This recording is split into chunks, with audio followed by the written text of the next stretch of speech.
Sahabat Kabari, senang sekali kita dapat bertemu kembali. Sahabat Kabari, pada saat ini kita sudah berada dalam suasana Natal. Dan kita akan belajar dari kisah orang Majus. Tema kita hari ini adalah jalan lain. Saya akan bacakan dari Injil Matius pasal 2 ayat 12. Dan karena diperingatkan dalam mimpi supaya jangan kembali kepada Herodes, maka pulanglah mereka ke negerinya melalui jalan lain. Sahabat kabar yang dikasihi Tuhan, kalau kita melihat dari ayat ini, jelas dikatakan sesuai dengan tema kita, jalan lain.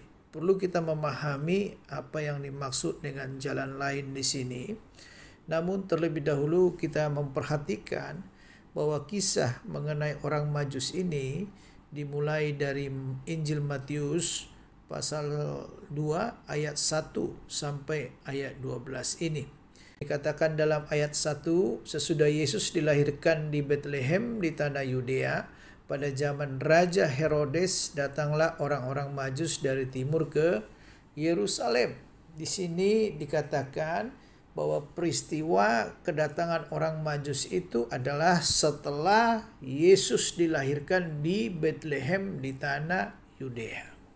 Perlu untuk kita pahami, orang-orang Majus adalah orang-orang berilmu yang memiliki kekayaan dan status sosial terhormat. Tetapi yang menjadi sesuatu yang menarik dari mereka, selain mereka berilmu, selain mereka memiliki kekayaan dan status sosial yang terhormat, mereka mencari Yesus.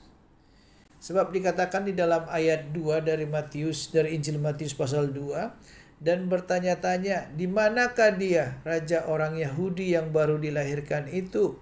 Kami telah melihat bintangnya di timur dan kami datang untuk menyembah dia. Mereka menanti-nantikan kelahiran Tuhan Yesus. Dan mereka mencari di mana bayi Yesus itu lahir. Dan kedatangan mereka bukan hanya sekedar ingin melihat, bukan hanya sekedar ingin tahu tentang bayi Yesus tersebut. Tetapi dikatakan di situ sesuai dengan perkataan daripada orang-orang Majus itu, mereka berkata, kami telah melihat bintangnya di timur dan kami datang untuk menyembah dia. Saya mau berkata kepada kita belajar dari orang Majus ini. Dan mereka datang dari timur, dari negeri yang sangat jauh, berjalan kaki. Mereka datang dengan membawa persembahan-persembahan yang akan mereka persembahkan buat bayi Yesus tersebut. Dan mereka datang bukan hanya membawa persembahan, tetapi mereka mau menyembah Yesus tersebut. Berjumpa dengan Herodes dan mereka bertanya kepada Raja Herodes tentang bayi Yesus tersebut karena lahir dalam daerah atau di tanah Bethlehem yang pada waktu itu rajanya adalah Raja Herodes. Raja Herodes sendiri tidak tahu bahwa ada seorang raja yang lahir di tanah kekuasaannya. Nah, ini sangat lucu kalau dalam hati saya. Dia raja tetapi dia tidak tahu. Dia jadi pemimpin di kota Bethlehem itu, tapi dia tidak paham bahwa di situ ada seorang bayi calon raja yang lahir di tanah Bethlehem. Setelah mereka bertanya jawab dengan Raja Herodes, akhirnya Raja Herodes mengumpulkan semua imam kepala dan ahli Taurat bangsa Yahudi, lalu dia meminta keterangan dari mereka di mana Mesias akan dilahirkan. Para ahli Taurat ini, imam kepala, berkata kepada Raja Herodes, yaitu di dalam ayat 5, mereka berkata kepadanya, di Bethlehem di tanah Yudea, karena demikianlah ada tertulis dalam kitab Nabi. Dan engkau Bethlehem tanah Yehuda, engkau sekali-kali bukanlah yang terkecil di antara mereka yang memerintah Yehuda, karena daripadamu akan bangkit seorang pemimpin yang akan mengembalakan umatku Israel. Kelahiran tentang Yesus sudah dinubuatkan. Ini diambil dari kitab Mika pasal 5 ayat 1. Raja Herodes memanggil orang-orang Majus itu, dikatakan dalam ayat 7 dan 8, lalu dengan diam-diam Raja Herodes memanggil orang-orang Majus itu dan dengan teliti bertanya kepada mereka bila mana bintang itu nampak. Ayat 8, kemudian ia menyuruh mereka ke Betlehem, katanya, pergi dan selidikilah dengan seksama hal-hal mengenai anak itu, dan segera sesudah kamu menemukan dia, kabarkanlah kepadaku supaya aku pun datang menyembah dia. Dan setelah orang-orang Majus mendapatkan informasi itu dari Raja Herodes, mereka langsung berangkat meninggalkan Raja Herodes menuju Betlehem, di mana Mesias atau bayi Yesus itu lahir. Mereka berjalan dengan tuntunan bintang tersebut. Setelah mereka sampai di tempat di mana bayi Yesus itu lahir, dikatakan dalam ayat 10 dan 11. Ayat 10, ketika mereka melihat bintang itu sangat bersukacitalah mereka. Ayat 11, maka masuklah mereka ke dalam rumah itu dan melihat anak itu bersama Maria, ibunya, lalu sujud menyembah dia. Mereka pun membuka tempat harta bendanya dan mempersembahkan persembahan kepadanya, yaitu emas, kemenyan, dan mur. Sahabat kabar yang dikasihi Tuhan, ketika orang-orang Majus sudah bertemu dengan Mesias atau bayi Yesus itu, hati mereka bersukacita dan mereka datang sujud menyembah kepada bayi itu, dan mereka mempersembahkan apa yang mereka bawa, yaitu emas, kemenyan, dan mur.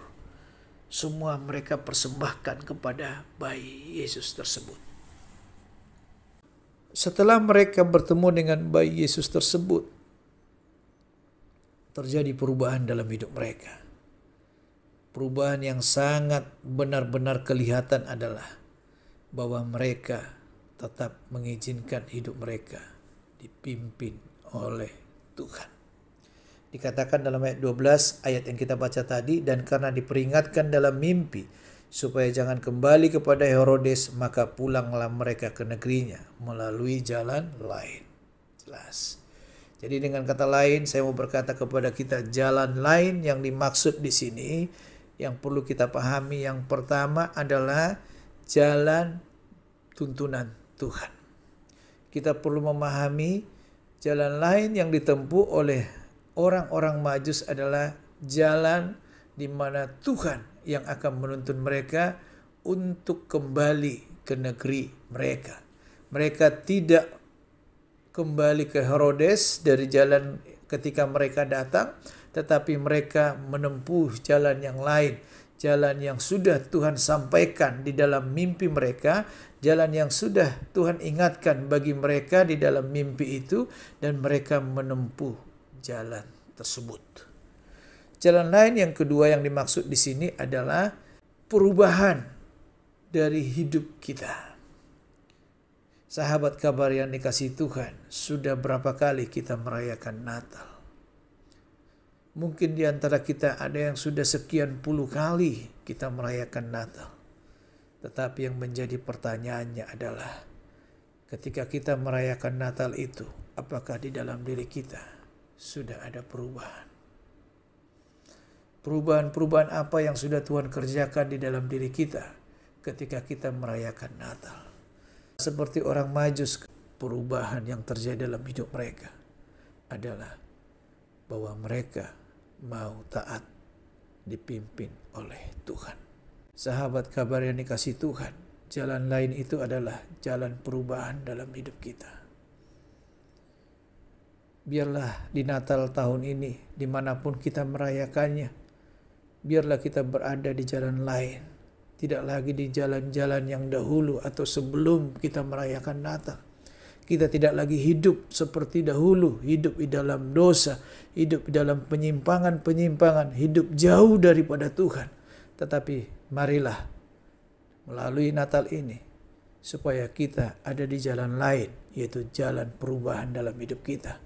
Kita mau dipimpin oleh Tuhan. Kita mau berjalan bersama Tuhan di jalan yang sudah Tuhan tentukan bagi kita untuk hidup bersama-sama dengan Tuhan dan mempermuliakan nama Tuhan. Biarlah Natal yang kita rayakan tahun ini adalah Natal yang memberikan perubahan yang luar biasa dalam hidup kita. Perubahan yang menjadi lebih baik, lebih benar, dan lebih berkenan lagi di hadapan Tuhan. Dan perubahan di mana kita semakin mau dipimpin oleh Tuhan, berjalan bersama dengan Tuhan.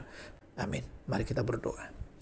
Bapa di surga, terima kasih buat kebenaran firman-Mu ini yang mengajarkan kepada kami melalui orang-orang Majus, supaya kami tetap Tuhan memiliki hati yang luar biasa dalam merayakan Natal kami, hati yang penuh sukacita, hati yang menyembah Tuhan, dan terlebih daripada itu Tuhan adalah sikap hidup yang mau berubah dan diubah oleh Tuhan.